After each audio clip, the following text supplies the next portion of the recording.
कोणत्याही परिस्थितीत मध्ये आता मंत्री महोदयांचं भाषण चालू असताना कुणीही मध्ये बोलायचं नाही आणि प्रतिकूल काय असेल ते काहीही बोलायचं नाही, फक्त ऐकायचं काम करायचं. आम्ही जसं ऐकायचं काम करणार आहोत तसं आपण सर्वांनी फक्त ऐकायचं काम करायचं आहे, बाकी काही करायचं नाही.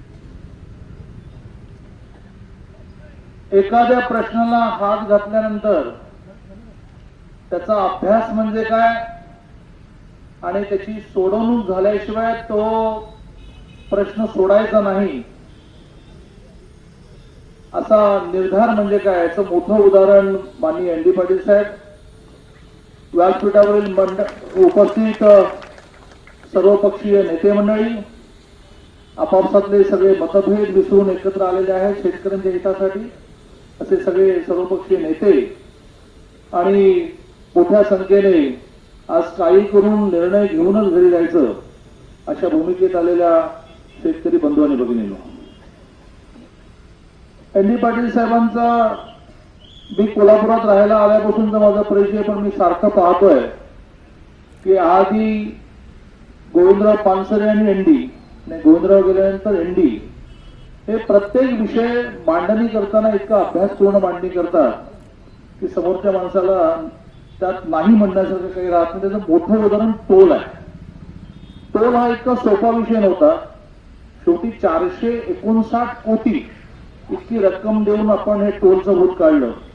मला आठवतं की एका बैठकीत त्यांनी एक शब्द वापरला, ही टोलची खोकी, आणि तो शब्द खूप पॉप्युलर झाला, ही टोलची खोकी एकदा काढून टाका. आणि मग त्यांनी किती लावून धरला की टोल गेल्यानंतर ते म्हणत ती खोकी काढा, म्हणजे टोल बंद झाल्यानंतर खोकी काढा म्हणजे डोळ्याला दिसायला बरोबर दिसत नाही. मग एका दिवशी क्रेनने सगळी खोकी काढली तेव्हा ते शांत झाले. आज तुमचा निर्णयाच्या आधी आणखीन एक त्यांनी लावून दिलेला निर्णयही मार्गी लावून आलोय मी, तो आहे खंडपीठाचा. खंडपीठाच्या बाबतीमध्ये सातत्याने पाठपुरावा सुरू होता की मुख्यमंत्र्यांनी चीफ जस्टिसना, मुख्य न्यायाधीशांना एक पत्र द्यावं. तर मी 2 पत्र ह्या आधी आपण दिलेली पण आहेत, पण सगळ्यांचा आग्रह होता की क्लिअर कोल्हापूरला द्यावं असं पत्र द्यावं. तेही पत्र माननीय मुख्यमंत्री महोदयांनी चीफ जस्टिस नरेश पाटलांना रवाना केलं. त्याची कॉपी पण आता मी बार काउन्सिलच्या चेअरमनना देऊनच या ठिकाणी आलोय आणि हे पत्र पण घेऊन आलोय. मी भाषण फार कमी वेळाचं करतो त्यामुळे मी वाचलं की माझं भाषण संपेल. सोमवार दिनांक 21 हे एन डी पाटील साहेबांना लिहिलेलं पत्र आहे.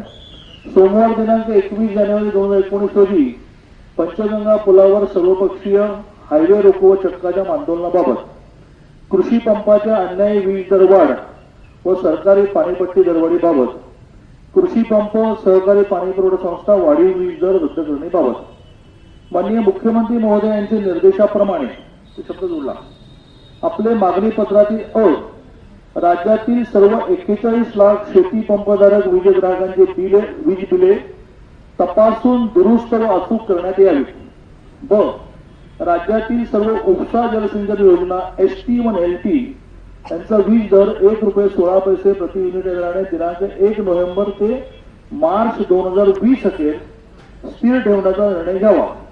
याबाबत यापूर्वी मान्य केल्याप्रमाणे कार्यवाहीबाबतचा शासन निर्णय दिनांक 31 जानेवारी 2019 पूर्वी निर्गमित केला जाईल. शेती पंपधारक वीज ग्राहकांचे वीज बिले दुरुस्त केल्यानंतर अचूक वीज बिलाच्या आधारे नवीन कृषी संजीवनी योजना म्हणजे हप्ते भरण्याची राबवण्यात यावी. राज्यातील कृषी पंपधारक शेतकऱ्यांचे वीज दर 3 हॉर्सपॉवर पर्यंत ₹1 प्रति युनिट व 3 हॉर्सपॉवरच्या वर ₹1.16 प्रति युनिट मार्च 2023 अखेर स्थिर ठेवावा. सरकारी पाणीपट्टीच्या सवलतीच्या दरावर निर्णय व्हावा. ₹1150 अधिक 20% लोकल फंड प्रति हेक्टरी या सवलतीच्या दराने पाणीपट्टी किमान 10 वर्षे असावी. त्यामध्ये कोणत्याही प्रकारची दरवाढ करू नये. त्याच्या सहकारी पाणी पुरवठा संस्थानाच्या नावावर पोकळ व दंडित सरकारी पाणीपट्टीची पोकळ थकबाकी निरंजन करावी. येत्या 3 वर्षात महाराष्ट्र विद्युत नियामक आयोगाने 4 वेळा शेती पंप वीज दरवाढ केली आहे.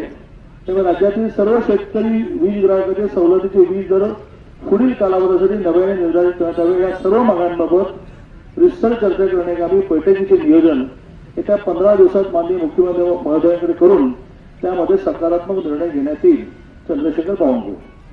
आता हे पत्र मी माननीय एनडी साहेबांना देतो आणि मला असं वाटतं की आपली जी थोडीशी प्रलंबित म्हणजे मी त्यातलं क्लिअर करतो की जे मुख्यमंत्र्यांनी म्हटलंय ते गेले 4-4.5 वर्ष पाळलं की ही जी आपली एक्स्ट्रा थकबाकी दिसते ती फक्त कागदावर दिसेल, तुमच्याकडे कोणी वसूल करणार नाही. का तर वीज नियामक मंडळ आपलं जे आहे ती वेगळी कंपनी आहे.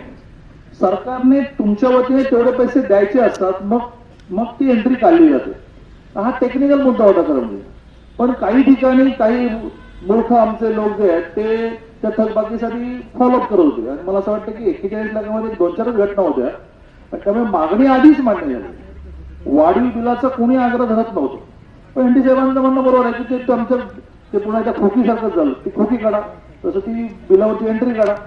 तर ते आता एंट्री काढण्याचा सुद्धा निर्णय आपण केलाय. पण काही नवीन झालं नाही. रिलीफ जो आहे आपल्याला जी सूट आहे ती आधीच मिळालेली आहे. त्यामुळे असं काही वाटण्याचं कारण नाही की गेले 4-4.5 वर्ष सरकार थापा म्हणता येईल. नाही एंट्री काढतो ना आता एंट्री काढायला.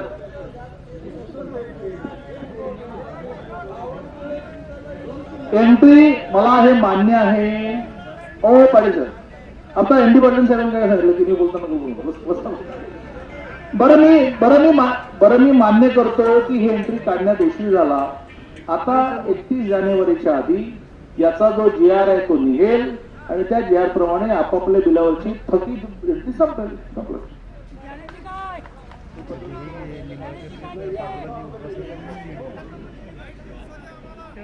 मागण्यांचं निवेदन अगोदर आपण देतो एनडी साहेबांच्या हस्ते.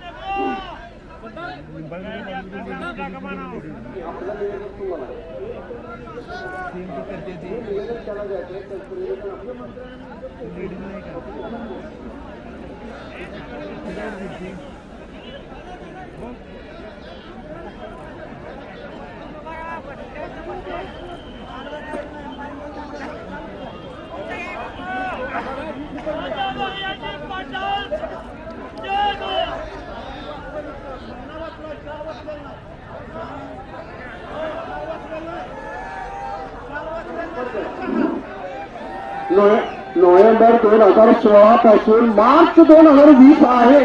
मी कॅबिनेट आहे पण मी स्वतः केले.